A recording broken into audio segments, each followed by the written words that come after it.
우리 친구들 혹시 진짜 하기 싫은데 꼭 해야 하는 순간들이 있었어요? 네. 누구였어? 누가 그랬어? 예. 뭐가 있었어?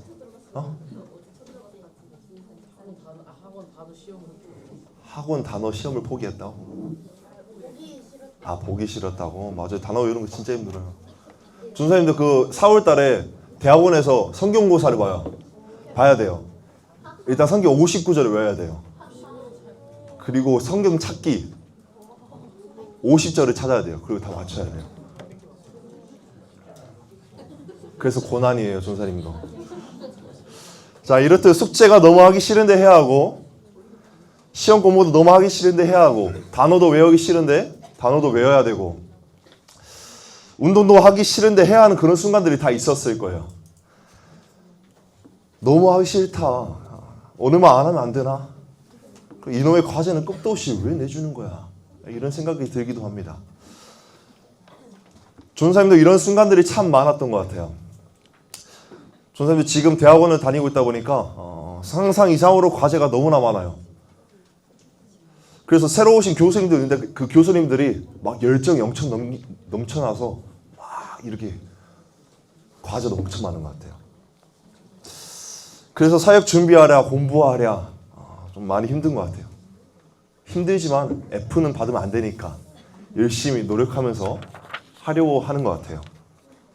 또 전사님 고등학교 때 학교 체육 선생님이 그 배구 국제 심판 중에 한 분이셨어요. 그래서 이제 선생님이 저한테 오시더니 너가 배구팀 한번 꾸려서 우리 한번 대회 나갔다 와보자 이렇게 말씀하시더라고요. 사실 그 배구 대회는 전국대 나갔지만은 그때 고등학교 1학년이었고 고등학교 2학년에 여자 선배들의 배구팀도 있었어요. 만들었어요. 같이 동시에. 그래서 운동하는 것도 좋지만 그 누나들이랑 노는 것도 되게 좋았어요.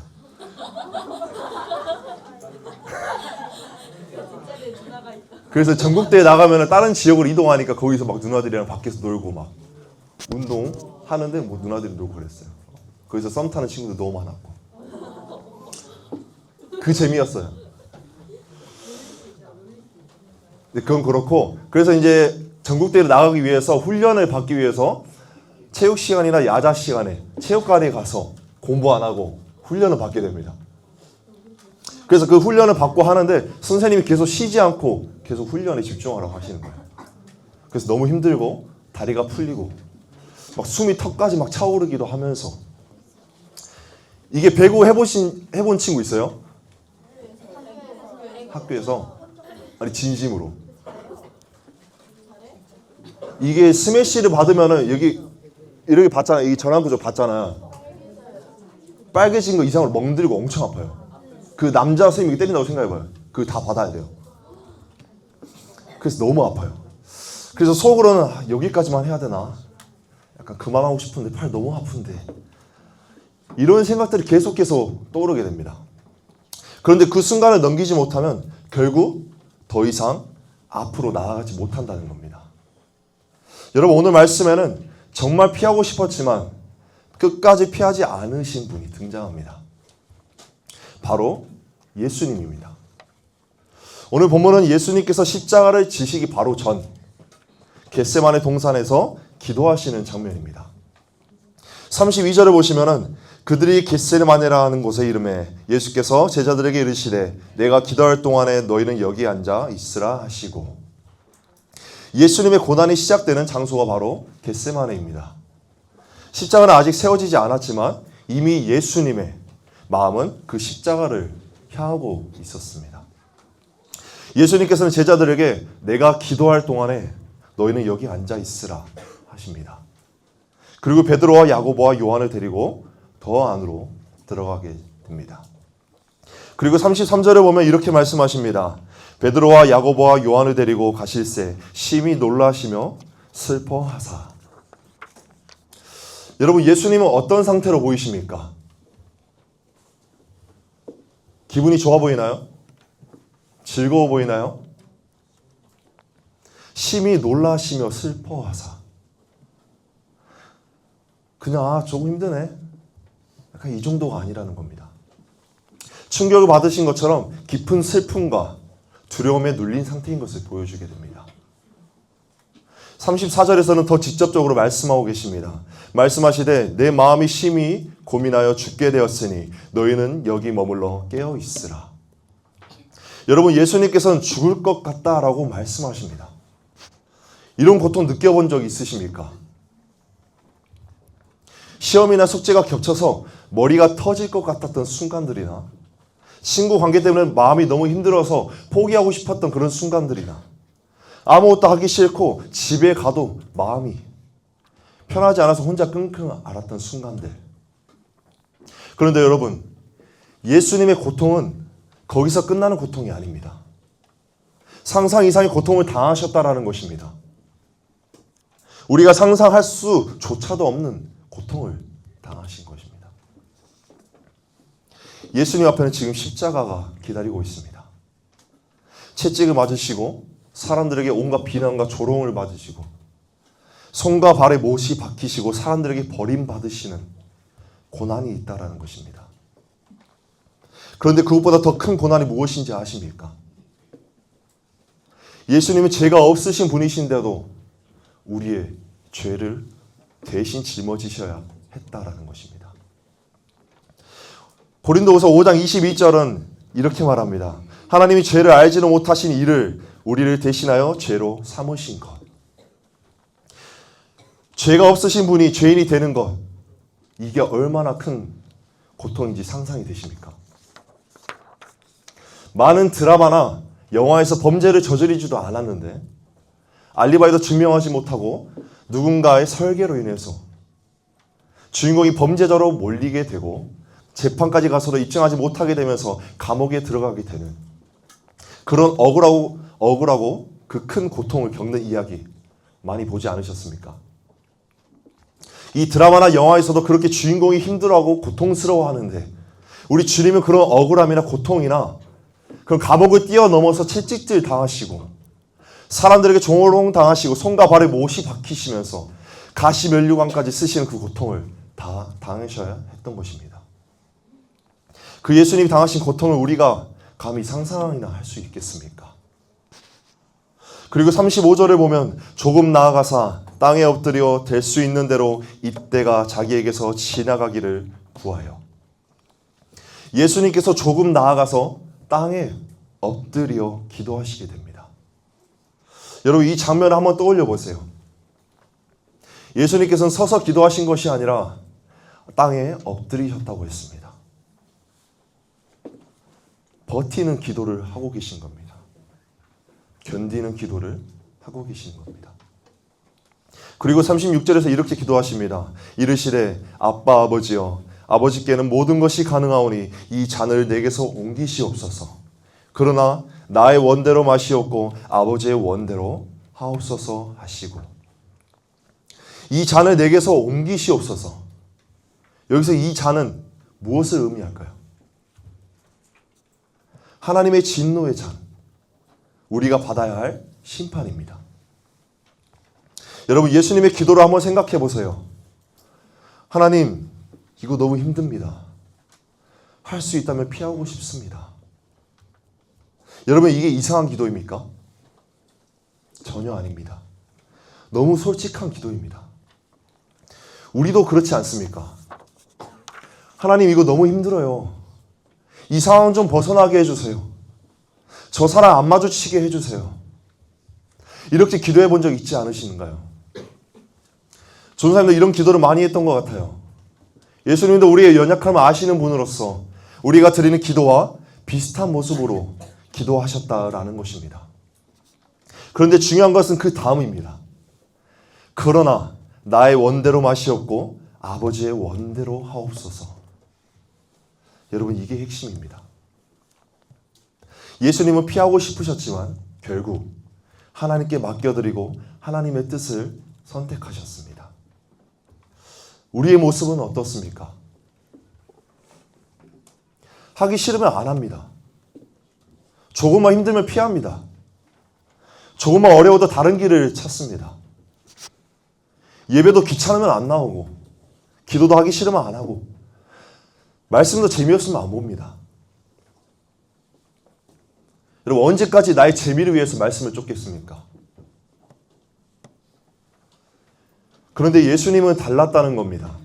힘들어도 순종하셨고 괴로워도 순종하셨고 피하고 싶어도 순종하셨습니다. 왜입니까? 바로 나 때문입니다. 바로 우리 때문입니다. 이사야 53장 5절은 말합니다. 그가 찔림은 우리의 허물 때문이요 그가 상함은 우리의 죄악 때문이라. 그가 징계를 받음으로 우리는 평화를 누리고 그가 채찍에 맞음으로 우리는 나음을 받았도다. 아멘. 여러분, 예수님께서는 우리의 허물 때문에, 우리들의 죄악 때문에 채찍에 맞으시며 못 박히시며 몸이 상하였고 징계를 받으셨다는 것입니다. 예수님께서 당한 찔림으로 인해 우리가 평화를 누리게 되고 나음을 받을 수 있게 된다라는 것입니다. 우리들을 살리기 위한 예수님의 선택이셨고 우리의 죄 때문에 예수님이 그 길을 가신 것입니다. 그런데 본문을 보면 또 중요한 장면이 나오게 됩니다. 바로 제자들의 모습입니다. 본문 37절을 보시면 돌아오사 제자들이 자는 것을 보시고 베드로에게 말씀하시되 시몬아 자느냐 네가 한 시간도 깨어 있을 수 없더냐. 예수님께서 다시 돌아오셨는데 제자들은 자고 있던 것이었습니다. 그래서 말씀하십니다. 시몬아 자느냐 네가 한 시간도 깨어 있을 수 없더냐. 이 장면이 너무 현실적이지 않습니까? 예수님이 지금 죽을 것처럼 괴로워하고 계시는데 제자들은 자고 있던 것입니다. 여러분, 이게 우리의 모습 아닙니까? 예배 시간에 졸고 기도해야 할 때 딴 생각하고 말씀 들어야 할 때 집중 못하고 해야 하는 건 아는데 중요한 건 아는데 이러면서도 결국 다른 걸 선택하는 우리의 모습. 그래서 예수님이 말씀하십니다. 38절입니다. 시험에 들지 않게 깨어있어 기도하라. 마음에는 원이로되 육신이 약하도다 하시고. 시험에 들지 않게 깨어 기도하라. 마음에는 원이로되 육신이 약하도다. 여러분, 이 말씀은 너무 정확하지 않습니까? 우리도 마음으로는 원합니다. 나 진짜 잘 믿고 싶은데, 나 진짜 바르게 살고 싶은데, 나 진짜 하나님께 가까이 가고 싶어요. 그런데 어떻게 됩니까? 우리 육신은 약해서 피곤하고 귀찮고 핸드폰이 더 재밌고 게임이 더 끌리고 세상이 더 좋아 보입니다. 그래서 예수님은 우리에게 더 열심히 하라 말씀하신 게 아닌 깨어 기도하라 라고 말씀하고 계십니다. 시험을 이기는 방법은 의지로 버티는 것이 아니고 기도로 깨어있는 것입니다. 그리고 39절 40절에 보면은 다시 나아가 동일한 말씀으로 기도하시고 다시 오사 보신즉 그들이 자니 이는 그들의 눈이 심히 피곤함이라. 그들이 예수께 무엇으로 대답할 줄을 알지 못하더라. 아멘. 예수님이 다시 가셔서 같은 말씀으로 기도하시는 모습을 보게 되어집니다. 여러분, 예수님도 같은 기도를 반복하셨습니다. 이건 우리에게 큰 위로가 될 수도 있다는 겁니다.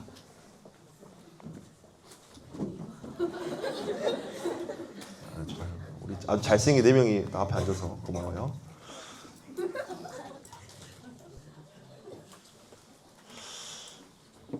다시 할게요. 예수님도 같은 기도를 반복하셨습니다. 이건 우리에게 큰 위로가 될 수도 있습니다. 기도하다 보면 이런 생각도 들게 됩니다. 맨날 같은 기도만 하는데 괜찮으려나? 이거 믿음 없는 거 아니겠지? 이런 마음을 가지며 불안할 수도 있습니다. 하지만 괜찮습니다. 간절한 사람은 어떻게 기도합니까? 반복해서 기도하게 되어집니다. 무거운 짐이 있는 사람은 같은 기도를 붙잡게 됩니다. 전사님도 학교에서 맨날 소래교회를 갑니다. 소래교회라고 이제 산속에 좀 올라가면 이제 기도할 수 있는 공간이 있는데 거기 가서도 힘들 때마다 하나님께 부르짖어요. 막 구구절절 다른 얘기를 하는 것이 아니라 내가 힘든 부분 그거를 계속해서 말씀드려요. 하나님 나 힘들어요. 하나님 진짜 힘들어요. 어떻게 해야 될까요? 주님이셨으면 어떻게 하셨을까요? 계속 이 부분을 놓고 계속 기도하는 것 같습니다. 그러면 우리 친구들도 같은 기도 제목이 있다면 붙들고 계속 기도해 보시기 바랍니다. 하나님은 그 기도를 듣고 계실 줄 믿습니다. 우리 마지막으로 41절 42절에 보면은 예수님께서 말씀하십니다. 세 번째 오사 그들에게 이르시되 이제는 자고 쉬라. 그만 되었다. 때가 왔도다. 보라 인자가 죄인의 손에 팔리느니라. 일어나라 함께 가자. 보라 나를 파는 자가 가까이 왔느니라. 아멘. 여러분, 예수님께서 기도 전에는 괴로워하셨지만은 기도 후에는 담대해지셨습니다. 이제 도망치지 않으시는 겁니다. 이제 피하지 않으시는 겁니다. 이제 십자가를 향해 걸어가고 계심을 보게 되어집니다. 기도 가운데 하나님의 뜻에 자신을 맡기셨기 때문에 가능하신 겁니다. 사랑하는 우리 친구들, 이제 고난주간입니다. 이 한 주간은 예수님께서 우리를 위해 어떤 길을 걸어가셨는지 기억하는 시간입니다. 예수님의 고난은 그냥 옛날 이야기가 아닙니다. 나와 상관없는 이야기도 아닙니다. 그 고난은 나를 위한, 우리를 위한 선택이셨습니다. 충분히 피하실 수도 있었지만 끝까지 가신 길입니다. 그렇다면 우리는 이제 어떻게 살아가야 합니까? 예수님의 고난을 알았다면 이제는 우리의 삶이 달라져야 하지 않겠습니까? 세상 사람들이 다 가는 그 편한 길, 나한테 좋은 길을 선택하는 것이 아니라 하나님의 뜻을 선택하는 삶, 내가 가고 싶은 길, 내 욕심을 채우는 길을 선택하는 것이 아니라 하나님께서 원하는 것을 선택하는 삶, 그 삶을 살아가시기 바랍니다. 그 삶을 기꺼이 선택할 수 있는 우리 모든 청소년부가 되기를 간절히 소망합니다. 카톡 왔습니다. 우리 함께 찬양할까요?